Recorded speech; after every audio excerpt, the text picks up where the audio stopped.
right, so we're going to take a look at the target round. I'm going to do 1, 2, 3, and 4 on this video, and then the next 4 on the next video.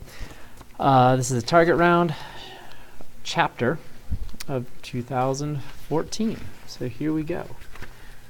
There's some particularly cool problems in this one. All right, so number 1, this one's not too hard. We have buckets A, B, and C, and buckets A, B, and C all have marbles, and we learn from the text that bucket A has 142, bucket B has 152, and bucket C has 136, and so we're trying to figure out how many we need to move from B into C so that C has the plurality, or the most. And so right away I can see if I add 6, I'll meet that, right? So if I add 6 to both sides, I'll end up with 146 and 142. And clearly this matches this one, and B is still bigger. So let's take 2 away from here. So we're going to go 144. This gives me to 144. And so right now, I had moved 6, I moved 2 more, which is 8, and now these are even, right? So I know if I move 1 more over here, then C will have the plurality, so that means I need to move a total of 9. That one wasn't too bad. It's probably the easiest of the bunch. So this one's kind of cool. Nice little distributive problem, distributive property problem. So the largest prime, hold on a second. Hey, can you guys shut the door? I will shut the door.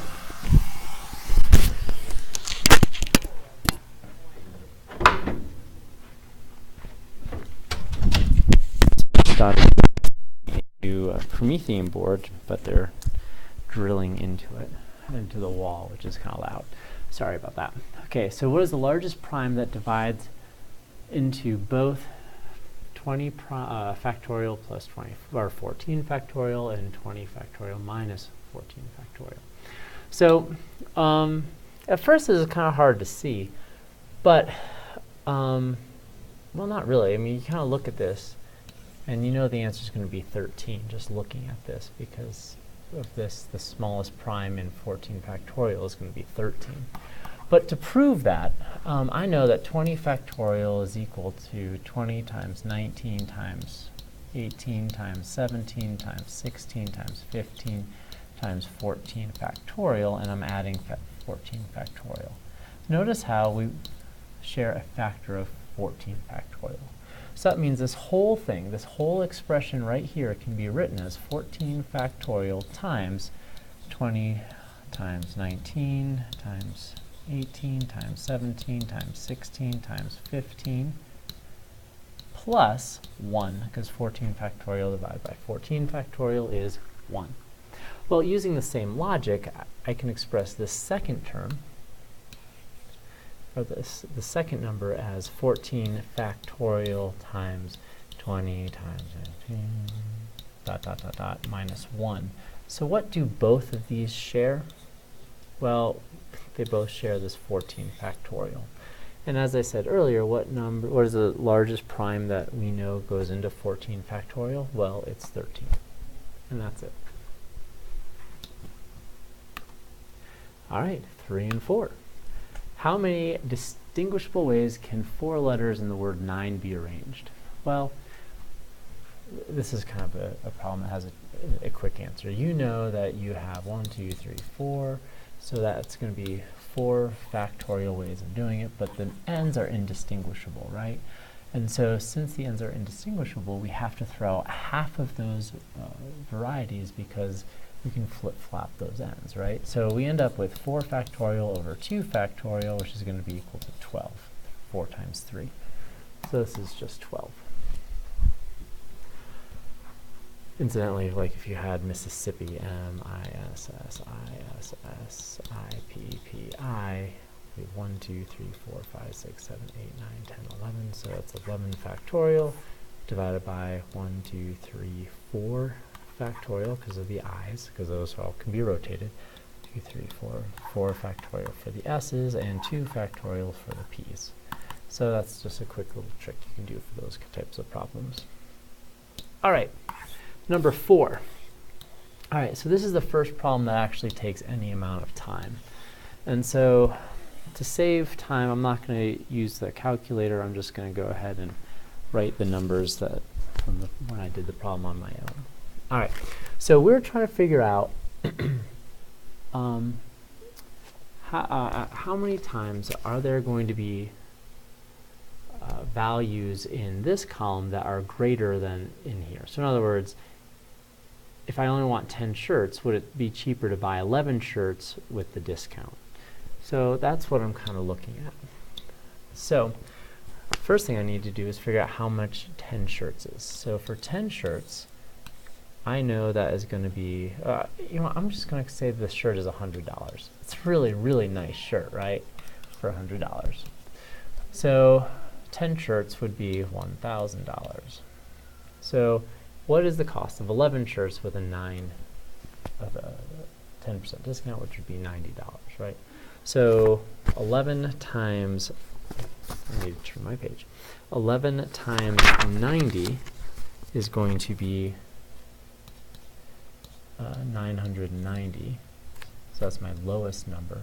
So right away I know I have exactly one shirt value that would be less if I go here than here, because 990 is less than 1,000.